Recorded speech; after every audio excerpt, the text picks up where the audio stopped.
Hey guys, this is me once again with my another video in which I'm going to share all my personal life experiences about learning the language English.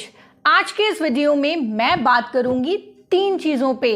पहली, that why it is so important to learn English in modern era. Second, मैं बताऊंगी अपने personal experiences जिन्हें ध्यान में रखकर मैंने अपनी कम्युनिकेशन स्किल्स को इन्हांस किया।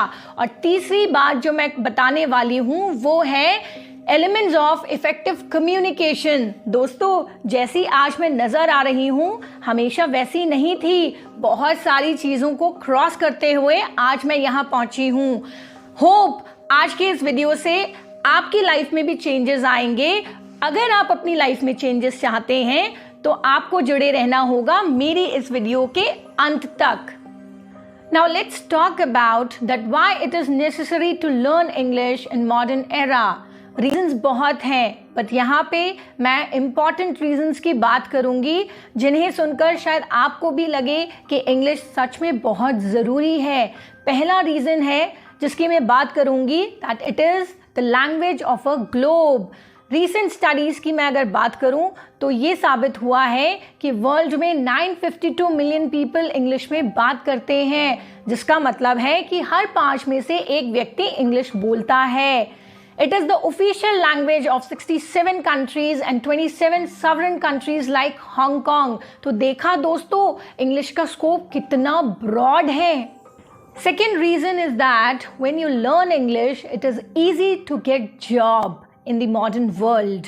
English is the language of science, aviation, computer, tourism. Everywhere you will find English. अगर आप English सीख लेते हैं तो आपके chances enhance हो जाते हैं multinational companies में select होने के। Next reason I would like to mention is that it is the language of media. हम सभी को Hollywood movies बहुत पसंद है, but problem कहाँ आती है कि वो हमें समझ नहीं आती है और हम अटक जाते हैं ट्रांसलेशंस और सबटाइटल्स में। अगर आप भी चाहते हैं कि आप ट्रांसलेशंस और सबटाइटल्स से ऊपर उठें और मीडिया की अपडेट से जुड़े रहें तो इंग्लिश सीखना बहुत ज़रूरी है दोस्तों। Last but not the least, जिसके साथ आप भी रिलेट कर पाएंगे, वो रीज़न है that it makes travelling easier and it broadens the scope of meeting and interacting with new people. वो कैसे? हम सभी जानते हैं कि इंटरनेशनल टूरिज़्म या इंटरनेशनल स्टडीज़ आजकल बहुत ज़्यादा ट्रेंड में है। स्टूडेंट्स इंडिया से बाहर जा रहे हैं पढ़ने के लिए और वहाँ एडमिशन लेने के लिए उन्हें कुछ इंग्लिश कोर्सेज क्वालिफाई करने पड़ते हैं such as TOEFL, IELTS and all. तो आप समझ सकते हैं कि कितनी ज़्यादा इम्पॉर्टेंस है इंग्लिश की आज के इस मॉडर्न वर्ल्ड में। चलिए अब बात करते हैं मेरे पर्सनल लाइफ एक्सपीरियंस की। अगर मैं अपने पर्सनल लाइफ एक्सपीरियंस की बात करूं तो मैं आपसे कहूंगी कि आज जो आपको बनीता वर्मा नज़र आ रही है वो पहले वैसी नहीं थी। I have gone through a big transformation. I studied in a central government English medium school. कहने को इंग्लिश मीडियम था बट वहाँ कहीं भी इंग्लिश नहीं थी। अगर मैं बात करूँ कॉन्वेंट स्कूल्स के कंपैरिजन की तो यहाँ पे मैं आपको बताऊंगी कि कैसे इंग्लिश में मेरे बहुत ही एवरेज या बिलो एवरेज मार्क्स आते थे, लाइक 32, 40 एंड ऑल। बहुत रोती थी क्योंकि मुझे समझ में तो आती थी बट एक्सप्रेशंस या वोकैब नहीं मिलती थी। स्कूल में तो चलो जैसे तैसे निकल गया बट प्रॉब्लम आई मुझे कहाँ? कॉलेज में पहले दिन, जहाँ पे ओरिएंटेशन था और मेरा एडमिशन हुआ बैंगलोर के एक बहुत ही रिनाउंड कॉलेज में। उस ओरिएंटेशन से पहले दिन मैं रात को बहुत रोई क्योंकि मैं बहुत ज़्यादा नर्वस थी और मुझे नहीं समझ में आ रहा था कि मैं वहाँ अपने आप को कैसे प्रेजेंट करूँगी। एनी हाउ ओरिएंटेशन का दिन निकल गया बट उस दिन मैंने डिसाइड किया कि मुझे इंग्लिश सीखनी है और वहीं से शुरुआत हुई मेरी ट्रांसफॉर्मेशन की। और उसी दौरान मैंने बहुत सारी चीज़ों को अपनाया और सीखा और जिससे मैं अपनी इंग्लिश को इम्प्रूव करती रही डे बाय डे। सो दोस्तों, देखा कि कैसे मैंने अपने पर्सनल लाइफ एक्सपीरियंसेस से बहुत कुछ सीखा और अपनी इंग्लिश को इम्प्रूव किया। अब मैं बात करती हूँ ऐसे लोगों की जो हमेशा ये कहते रहते हैं कि मुझे इंग्लिश नहीं आ रही है, मैं बहुत हेल्पलेस हूँ, मुझे जॉब नहीं मिल रही है, मैं ज़्यादा लोगों से बात नहीं कर पाता हूँ। और ऐसे इनोसेंट लोगों का फ़ायदा उठाते हैं ऐसे लोग जिन्होंने ढेरों कोर्सेज खोल रखे हैं और उनके बड़े बड़े क्लेम्स। और ये क्लेम्स क्या होते हैं? 30 दिन में सीखिए पूरी इंग्लिश, 1 घंटे में टेंसेस का कोर्स। अरे नहीं, ऐसा नहीं होता है। What I have felt through my personal experience is that language is not sudden, it is gradual. Effective communication के एलिमेंट्स की अगर मैं बात करूं तो मैंने अपने पर्सनल एक्सपीरियंसेस से जो एलिमेंट्स निकाले हैं वो मैं आपके साथ शेयर करना चाहूँगी। और सबसे पहला होता है सेल्फ इंटरेस्ट। अगर आप में लगन नहीं है, आप में क्यूरियोसिटी नहीं है, तो आप इंग्लिश छोड़िए, लाइफ में कुछ भी नहीं सीख सकते। किसी भी नई चीज़ को सीखने के लिए आप में लगन का होना बहुत ज़्यादा ज़रूरी है। दूसरी जो चीज़ है वो है कॉन्फिडेंस। गलतियां हम सब करते हैं, पर प्रॉब्लम कहाँ आती है? गलतियां होने का डर अगर हमारे मन में है तो हम इंग्लिश को कभी नहीं सीख सकते। तो उन गलतियों को एक्सेप्ट करके कॉन्फिडेंटली आपको लोगों के सामने जाना है। Third element out of my experience is that is listening. हम सभी को बोलना तो बहुत पसंद है, पर सुनना पसंद ही नहीं है। तो दोस्तों, अगर सुनोगे नहीं तो बोल कैसे पाओगे?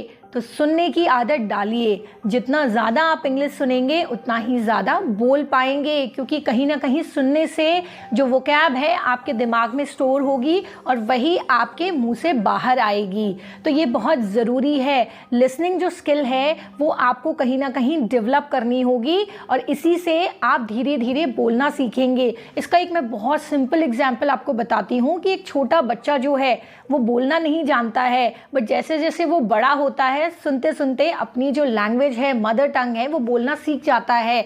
तो ये चीज़ आप पे भी अप्लाई होती है और आज से आदत डालिए ज़्यादा से ज़्यादा सुनने की, और वो भी English through news channels, through media, through TV and through mobile. There are plenty of ways जहाँ से आप इंग्लिश कंटेंट सुन सकते हैं। According to me and my personal experience, जो एक और एलिमेंट है वो बहुत इम्पॉर्टेंट है इफ़ेक्टिव कम्युनिकेशन के लिए, दैट इज़ रीडिंग। दोस्तों, हम क्या सोचते हैं कि कुछ दिन इंग्लिश के टेंसेस सीख के या फिर हम ग्रामर सीख के या कुछ लाइंस या सेंटेंसेस को रट के हमने इंग्लिश सीख ली। ऐसा नहीं है दोस्तों। मैंने आपको पहले भी कहा है कि लैंग्वेज जो है वो सडन नहीं है, वो ग्रेजुअल है। और ग्रेजुअली आप अपनी कम्युनिकेशन स्किल्स को इफ़ेक्टिव बना सकते हो थ्रू रीडिंग। रीडिंग बहुत ही इम्पॉर्टेंट इंग्रेडिएंट है किसी भी कम्युनिकेशन स्किल्स को अपग्रेड करने का।